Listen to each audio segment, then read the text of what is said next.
Mas esse suposto atenuante era sofisma próprio do inveterado rebelde, porque o convite ao alívio dos pesares que afligiam e o perseguiam a toda a humanidade há 2 milênios ressoava pelos recôncavos do planeta, e nenhum só homem, desde que foi proferido pelo grande expoente do amor que se deu em sacrifício no alto do Calvário, deixou de conhecê-lo, seja quando investido do endumento carnal ou durante o estágio no invisível à espera da reencarnação. E por isso, certamente, também aqueles pobres que ali se achavam tiveram ocasião de ouvi-lo em algum local da terra ou na pátria espiritual. Vinde a mim, vós que sofreis e vos achais sobrecarregados, e eu vos aliviarei.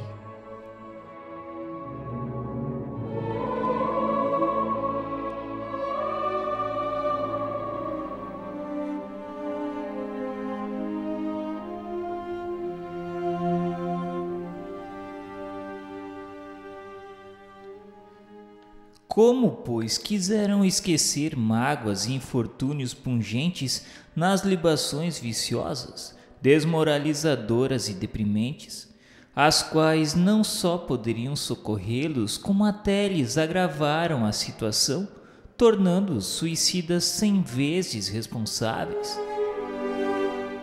Pois ficais sabendo que infratores desta ordem carregam ainda mais vultuoso grau de responsabilidade do que o desgraçado que, atraiçoado pela violência de uma paixão, num momento de supremo desalento, se deixa arrebatar para o abismo. E depois de uma breve pausa, irmão João nos advertiu que atentássemos, porém, para aquela nova espécie.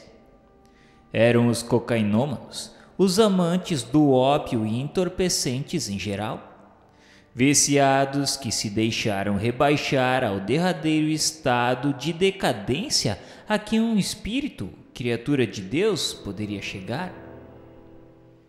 Encontravam-se em lamentável estado de depressão vibratória, verdadeiros débeis mentais, idiotas do plano espiritual, amesquinhados moral, mental e espiritualmente, pois seus vícios monstruosos não só deprimiram e mataram o corpo material, como até comunicaram ao físico astral as nefastas consequências da abominável intemperança, contaminando-o de impurezas, de influenciações pestíferas que o macularam atrozmente. A essa constituição impressionável e delicada, entretecida de cintilações mimosas, a qual cumprirá o homem alindar com a aquisição de virtudes sempre mais ativas e meritórias, enobrecer e exaltar através de pensamentos puros, irradiados em impulsos nobilitantes que confinam com os haustos divinos, mas jamais rebaixar com a prática de tão entristecedores deméritos.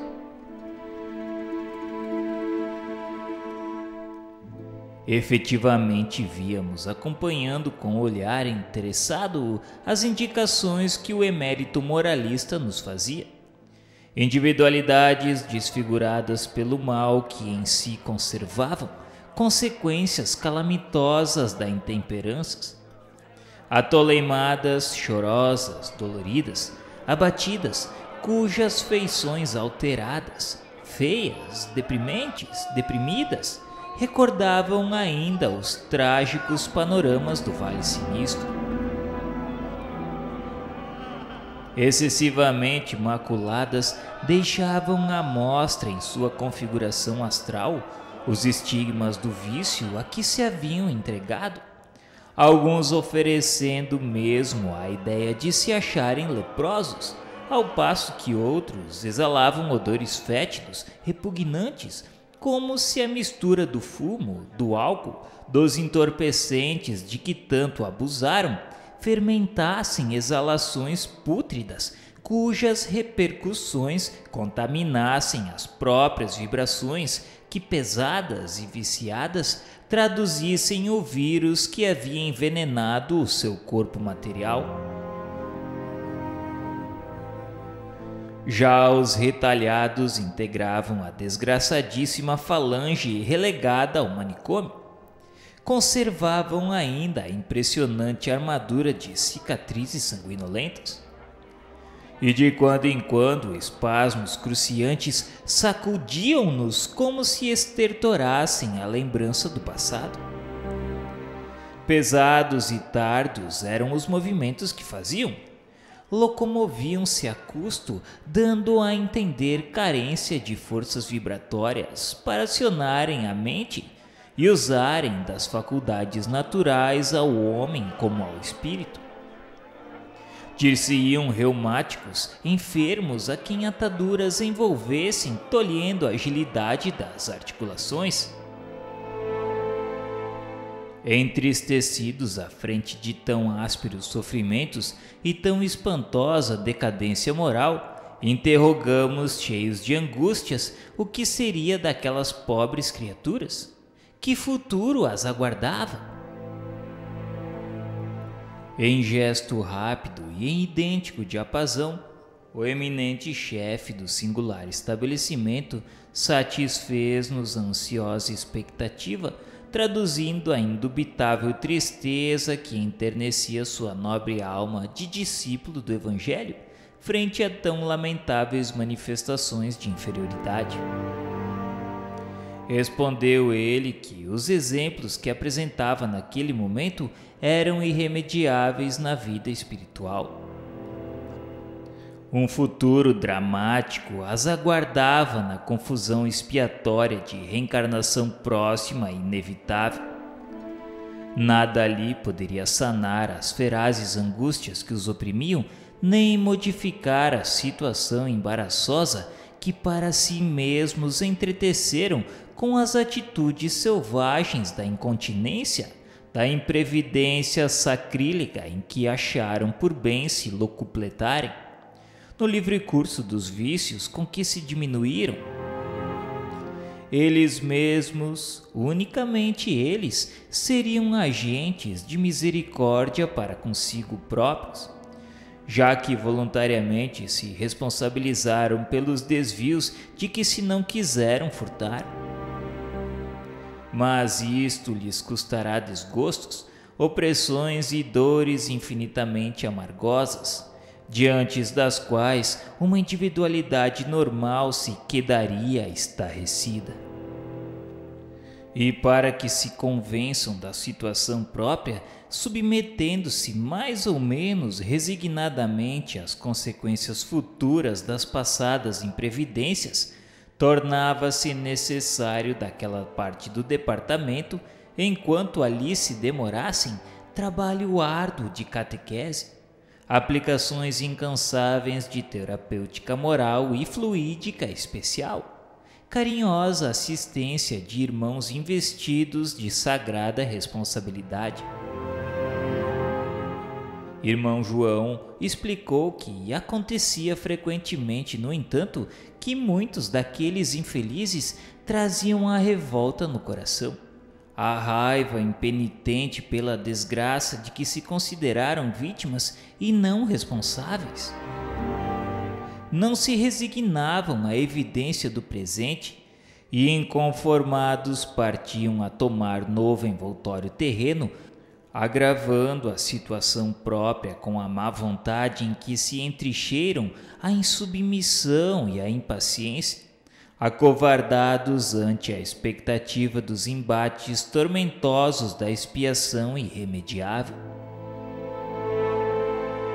Tais como se encontravam ali, aqueles nada mais representam do que pequena malta de futuros leprosos que renasceriam entre as amarguras das sombrias encostas do globo terrestre, nos planos miseráveis da sociedade planetária, de cancerosos e paralíticos, de débeis mentais e idiotas, nervosos, convulsos, enfermos incuráveis, rodeados de complexos desorientadores para a medicina terrena, desafiando tentativas generosas da nobre ciência, enquanto pesariam desagradavelmente na sociedade humana, pois eram fruto dela, dos seus erros.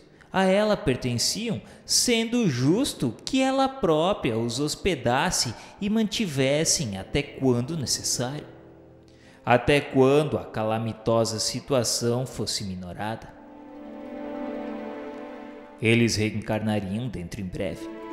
Ali permaneceriam apenas o tempo necessário para se refazerem das crises mais violentas, sob os cuidados daqueles dedicados cooperadores incumbidos da sua vigilância.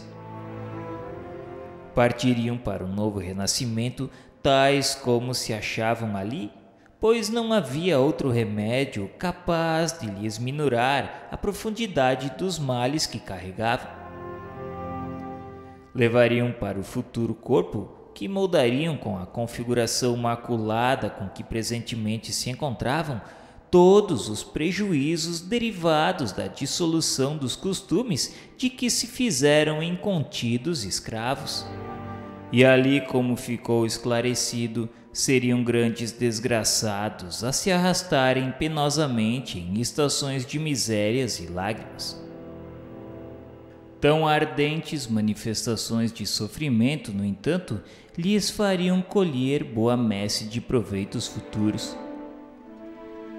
Sob os fogos redentores do infortúnio, as camadas impuras que impelem o brilho desse corpo astral se dissiparão, dando lugar a que as vibrações se ativem, desentorpecendo-se para movimentações precisas no campo das reparações. Seus corações, impulsionados pela dor educadora, ascenderão em haustos de súplicas frementes à procura da causa suprema da vida, num crescendo constante de veemência e de fé, até atingirem as camadas luminosas da espiritualidade, onde se farão refletir, afinando-se ao amparo de vibrações generosas e superiores que lentamente educarão as suas. Pouco a pouco, assim sendo, o vírus se irá desfazendo até que, com a desagregação do envoltório carnal, se encontrem aliviados e em condições de algo aprenderem ali na colônia, incentivando a própria reeducação depois de receberem alta daquele estabelecimento.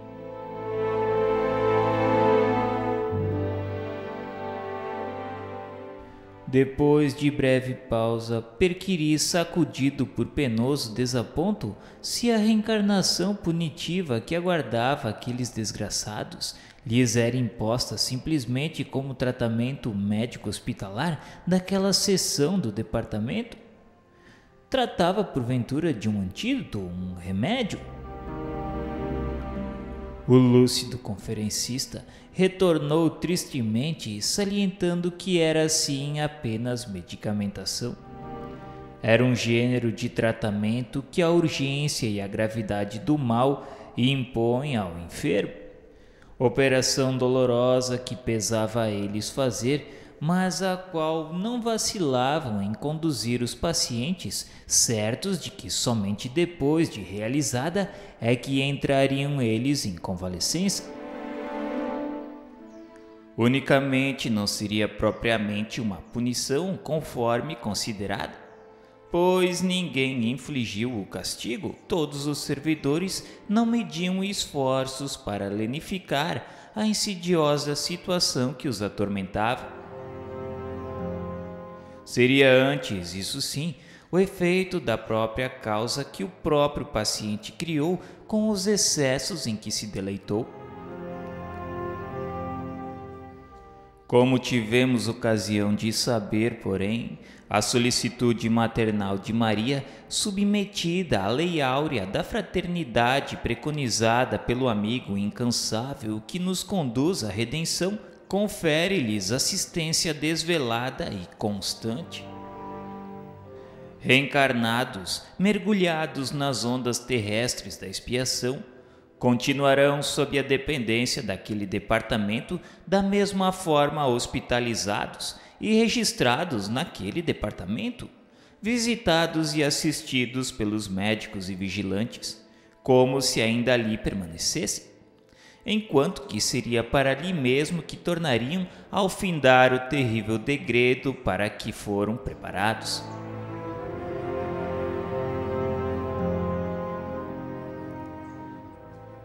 Seguimos, não obstante, a visitar os gabinetes médicos no interior do edifício. De passagem, porém, irmão João fez-nos penetrar nas enfermarias, onde se localizavam aqueles que continuavam presas de prostração impressionante desde o ingresso no Vale Sinistro. Uma vez que, deprimidas por excessos de toda a natureza, notadamente os de caráter sexual, suas faculdades anímicas se haviam amesquinhado, reduzindo-os àquela insólita situação, atestado indubitável dos instintos a que se apegaram.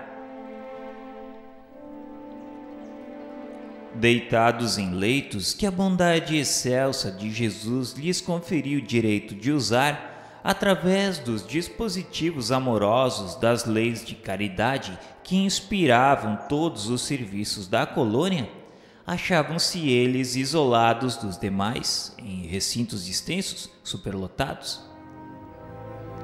Pertenciam a todas as classes sociais e nacionalidades comportadas na circunscrição da colônia.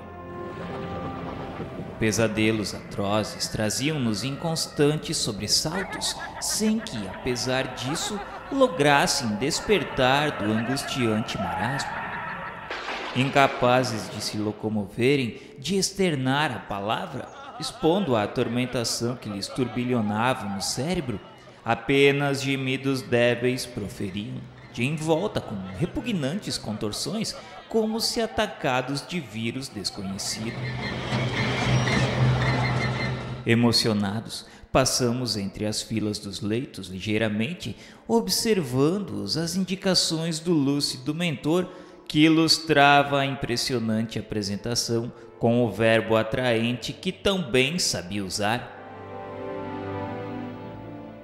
Se aqueles desgraçados possuíssem bastante desenvolvimento da visão espiritual, verificariam terríveis emanações se levantarem de suas mentes, dando-se a contemplarem figuras e cenas deprimentes e vergonhosas, resultado da dissolução dos costumes que lhes foram próprios, dos atos praticados contra a decência e a moral, pois podíamos saber que tanto os atos praticados pelos homens como os pensamentos evolados de sua mente imprimem-se em caráter indeléveis na sua estrutura perispiritual, sendo percebidos como flagrantes deploráveis à visão de instrutores espirituais, quando a revelia da lei se bandeiam para aquele lado da vida. Naqueles leitos existiam suicidas de todos os tipos, desde os que empunharam a arma ou tóxico fatal, até aqueles que se consumiram vitimados pelos próprios vícios. Unia-os a mais ignóbil afinidade, isto é, a da inferioridade do caráter e dos sentimentos. Com efeito, se não podíamos perceber as cenas mentais indicadas como outrora no Vale Sinistro, quando destacamos as relacionadas com o ato violento do suicídio, no entanto percebíamos vapores escuríssimos, quais nuvens espessas, evolarem de seus cérebros, espalhando-se em ondas volumosas pelo ambiente, o qual se toldava, envolvendo os aposentos em penumbra crepuscular acentuada, como se as sombras noturnas ali fossem eternas. O que será o mesmo que afirmar que para aquelas pobres vítimas de si mesmas não raiaria ainda a aurora confortadora que para nós já se destacava nos horizontes do futuro. Aliás, como não ser assim, se ali portavam grandes criminosos morais, algozes que tanto perverteram e infelicitaram o próximo, impelidos pela torpeza dos instintos, monstros humanos que tantas vezes se saciaram na calamidade que faziam desabar sobre o coração e o destino alheio. como não se encontrarem contaminados de trevas os recintos em que se abrigavam, se as trevas de que se rodeavam eram oriundas deles próprios? Pois sempre se relegaram em suas dobras, provocando-as, produzindo-as, nelas se locupletando durante a vida social e íntima que viveram, acentuando-as com o remate acerbo do suicídio.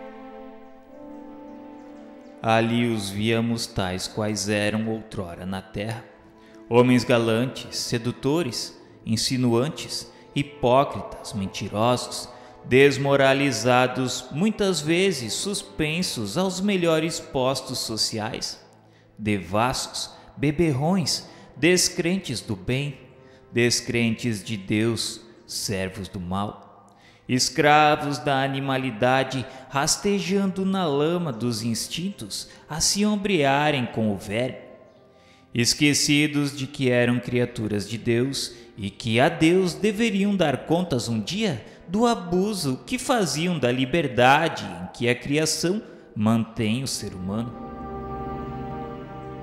Agora, porém, aniquilados, estigmatizados pelo passado vergonhoso, cuja imagem os seguia qual fantasma acusatório, atestando a situação de indigência, única que lhes cabia suportar como resultante do indébito procedimento.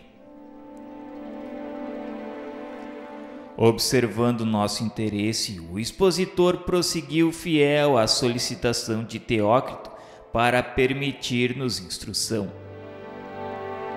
Explicou que seria a reencarnação o único corretivo assaz enérgico para levantar corajosamente as forças deprimidas. Ali só muito fracamente assimilariam os fluidos tônicos perenemente esparsos no recinto das enfermarias, pois muito espessas se encontravam as camadas de impurezas que envolviam suas faculdades para que se permitiam benefícios como acontece a outros internos naquele instituto. Tais como seus cômpares daquele estabelecimento frequentemente eram conduzidos à terra a fim de lograrem benefícios ao contato de médiuns moralmente aptos a favorecerem irradiações fluídicas capazes de agirem beneficamente, auxiliando-os no despertar. Belarmino, com os grandes olhos acesos pelo interesse, questionou quando eles reencarnariam e como se apresentariam na sociedade em que viveram outrora. João, o nosso professor de momento, explicou que quando se atenuasse o estado de prostração, iriam encaminhá-los a novos renascimentos sem que na realidade dessem por isso, o que equivalia a dizer que seriam incapazes de algo solicitarem para a existência nova, ainda porque para tanto lhes escasseariam méritos de colaborarem nas providências para o importante certame em que haviam de desempenhar o principal papel. Somente os instrutores, portanto, os governadores do manicômio, assim como os técnicos do departamento de reencarnação, tratariam dos acontecimentos em torno deles de acordo com a justiça das leis estatuídas pelo Criador e sob os ditames da amorosa caridade do Mestre Salvador, que a todos os desgraçados procura socorrer com o alívio da sua imarcessível ternura, e a quem todos os obreiros devem submissão, respeito e veneração. E com os olhos marejados de lágrimas, o bondoso servo de Maria descreveu que a lúgubre falange que emigraria para as arenas da terra possivelmente receberiam novos corpos carnais na condição de retardados mentais, loucos epiléticos, possivelmente surdos mudos de nascença e até cegos, todos deploravelmente ferreteados pela infâmia de que se rodearam, no grau equivalente aos delitos praticados. Eu estava inconformado. enquanto na minha visão interior se desenrolavam panoramas análogos às sugestões apresentadas pelo eminente moralista e por mim outrora verificados diariamente nos cenários terrenos.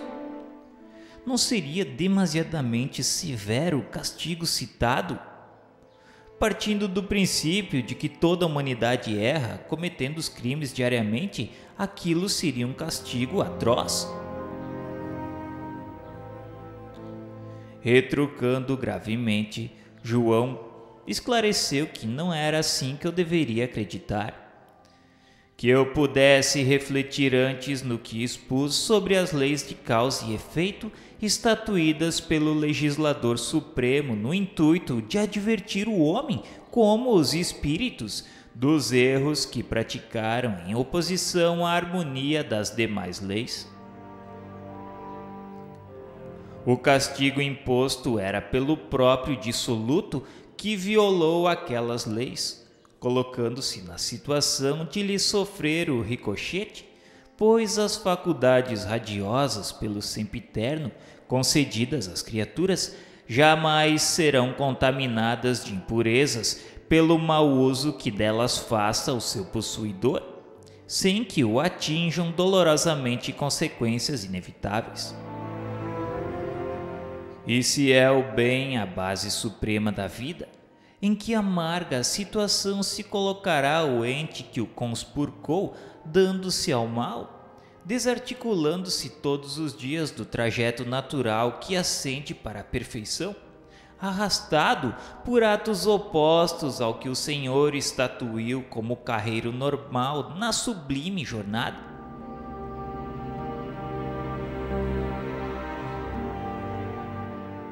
Não podíamos esquecer as lágrimas que aqueles infelizes fizeram derramar aos seus irmãos, aos quais infligiram tormentos oriundos do egoísmo e demais expressões vis que deixavam extravasar do coração denegrido.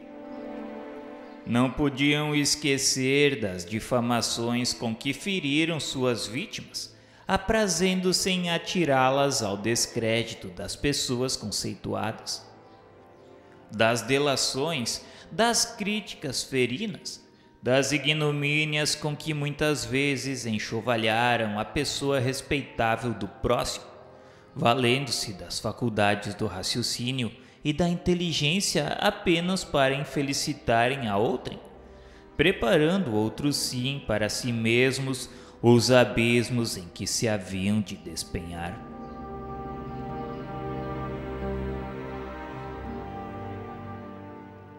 Era, pois, para refletirmos nas ingratidões e traições impostas aos simplórios corações femininos que aqueles desgraçados enredaram em suas garras abomináveis, forjadas em instintos sórdidos, na inocência infantil e juvenil que muitos daqueles que ali se encontravam conspurcaram monstruosamente. Nas cenas degradantes por eles criadas e praticadas comumente durante a existência terrena, levando à corrupção e à perversão aos circunstantes dos planos objetivos e invisível que as presenciassem, e infelicitando as correntes fluídico-magnéticas que sobem da terra para o invisível, sobrecarregando de preocupações os seus benfeitores espirituais, por os obrigarem a exaustivos serviços de saneamento e higienização, a fim de que as colônias não fossem corrompidas. Dessa forma, a lição em conformidade com a lei era exata e justa. Não podíamos nos admirar de que aqueles pobres seriam tolhidos por incapacidades invencíveis, pois se na existência que lhes foi concedida a fim de tratares de progredir, fizeram arma contra os ditames sagrados do próprio Criador de todas as coisas, a quem muito e muito ofenderam, ofendendo a si mesmos e ao próximo. Ao demais, não estarão eternamente precipitados nos pélagos cheios das iniquidades que cavaram. A dor educadora corrigirá as anomalias de que se cercaram, reconciliando-os com a lei. Deus é a misericórdia infinita e deseja as criaturas harmonizadas com a beleza eterna das suas leis. E se sabemos que aquelas leis são incorruptíveis, cumpre-nos observá-las e respeitá-las, a fim de não virmos a tragar o fel irremediável das consequências que, por nossa própria vontade, criamos com os desvios da rota natural e luminosa.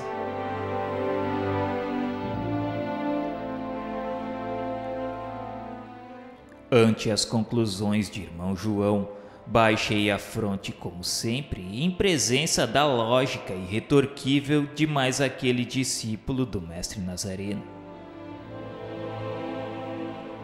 Pelas galerias e antecâmaras próximas aos santuários, isto é, aos gabinetes médicos, onde a distribuição de eflúvios minorativos era sábia e caridosamente operada, vimos que enfermeiros iam e vinham, amparando doentes fracos e atemorizados, provindos do pátio que acabáramos de visitar e de outras dependências a fim de serem beneficiados.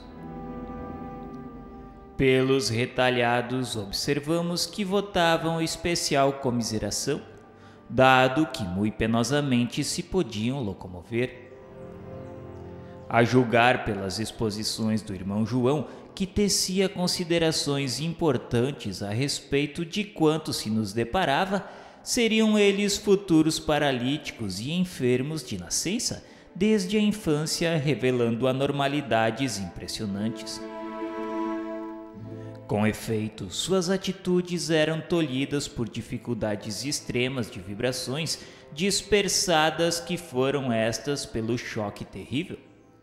Seus gestos pesados e desinteligentes, como que peados pelas sombras dos golpes e contragolpes que se fotografaram tragicamente no espelho sensível da organização astral. Choravam ininterruptamente, como se o choro houvesse degenerado em hábito atroz, criado pela intensidade do martírio. Inquietos sempre sob a cruciante angústia de perene mal-estar, conquanto submissos e incapazes de blasfemar, como geralmente sucede aos suicidas muito desgraçados. Nossa visitação continuava.